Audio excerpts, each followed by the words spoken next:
안녕하세요. 미래에 계신 여러분, 프로젝트 반추입니다. 지금 이곳은 2023년 1월 26일 목요일이고요. 오늘의 반추를 시작하겠습니다. 먼저 오늘의 이슈를 보시겠습니다.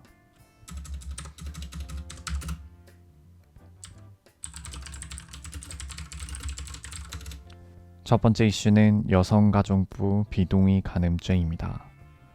오늘인 1월 26일 여성가족부가 비동의 간음죄 도입을 예고했다가 브리핑 9시간 만에 입장을 뒤바꿔 이슈가 되고 있습니다. 제3차 양성평등 정책 기본계획을 발표한 여성가족부는 법무부와 함께 형법상 강간 구성 요건을 폭행, 협박에서 동의 여부로 개정하는 방안을 검토 중에 있다고 밝혔으나 법무부 측은 개정 계획이 없다라며 여가부 입장을 정면 반박했는데요. 정치권의 비판이 제기되자 여가부는 발표 내용을 뒤집고 제3차 기본계획에 포함된 비동의 간음죄 개정 검토와 관련해 정부는 개정 계획이 없음을 알려드린다 라고 밝혔습니다.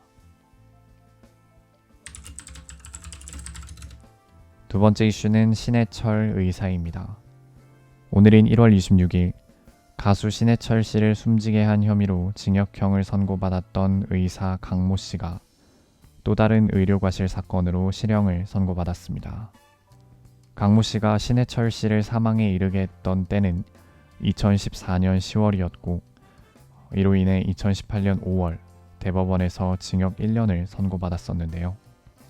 그러나 오늘 내려진 이 판결은 2014년 7월에 강모 씨에게 수술받았던 환자가 2016년에 사망한 사건에 대해 내려진 것으로 강모 씨는 수술과 사망 사이에 꽤 긴 시간이 존재하므로 인과관계가 입증되지 않는다고 주장했지만 재판부는 환자의 사망이 의사의 과실로 인한 것으로 보인다며 금고 1년을 선고했습니다.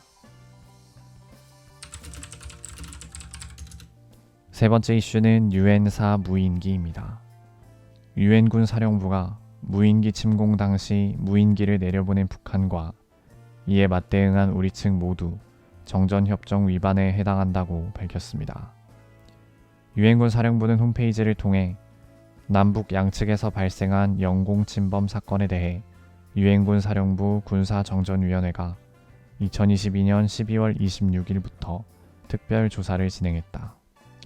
이번 조사는 조사의 공정성과 정전협정 규정 준수를 위해 중립국 감독위원회의 참관하에 진행됐다 라고 밝히며 다수의 북한군 무인기가 대한민국 영공을 침범한 것은 북한 측의 정전협정 위반이고 한국군 무인기가 맞대응 과정에서 비무장지대를 통과해 북측 영공에 진입한 것도 정전협정 위반이라고 밝혔습니다.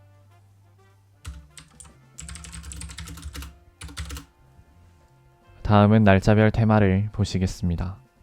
오늘은 26일이고요. 26일의 테마는 주식과 코인입니다. 인기 검색 종목을 보시겠습니다.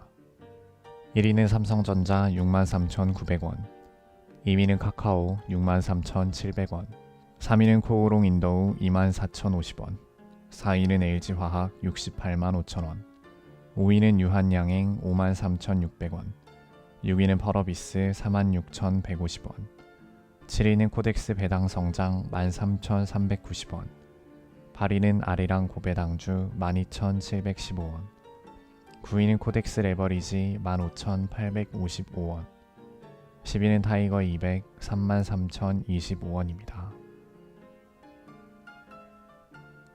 다음은 가상화폐를 보시겠습니다. 1위는 앱토스 23,380원, 2위는 스레스홀드 69.50원, 3위는 스테픈 775원, 4위는 이캐시 0.0493원, 5위는 엑시인피니티 15,070원, 6위는 비트코인 2,885만 4천원, 7위는 솔라나 3760원, 8위는 비트코인 골드 22,260원, 9위는 리플 515원, 지비는 피르마체인 75.70원입니다. 이제 여담 시간입니다. 오늘의 여담 주제는 애플페이 도입입니다. 애플의 근거리 무선 통신 결제 서비스인 애플페이가 국내에 도입될 가능성이 점점 높아지고 있습니다. 금융위원회가 어제 카드 3사와 만나서 애플페이와 관련된 쟁점들을 두고 이야기를 나누었다고 하는데요.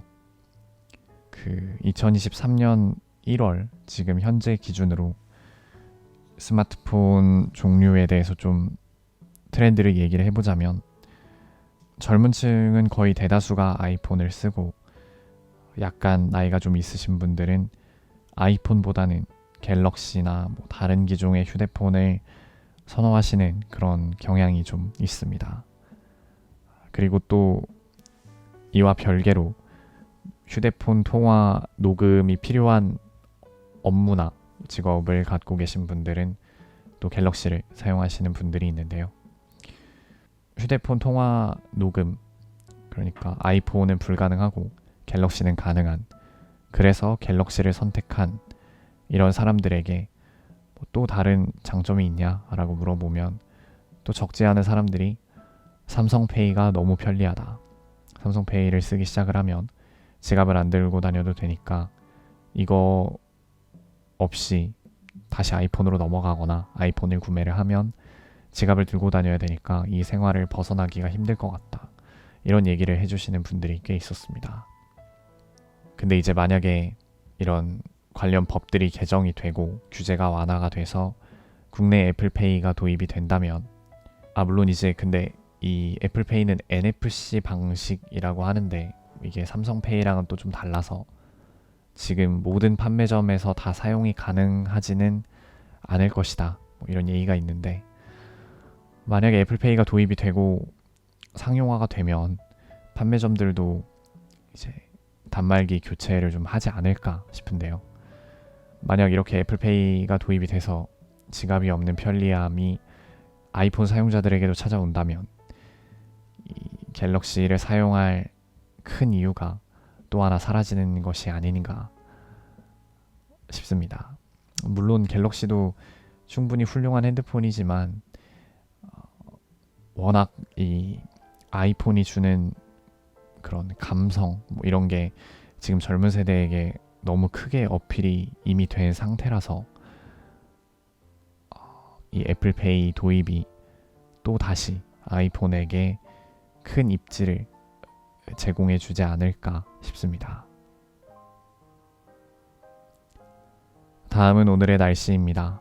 서울특별시 동대문구 기준 낮 최고 기온은 영하 2도, 최저 기온은 영하 12도였습니다. 오늘은 이만 마치겠습니다. 오늘 하루 모두 수고 많으셨고 1월 26일이 생일이신 분들 진심으로 축하드립니다. 미래에 계신 분들 모두 과거를 거울 삼아 지혜로운 미래를 보내시기 바랍니다. 감사합니다.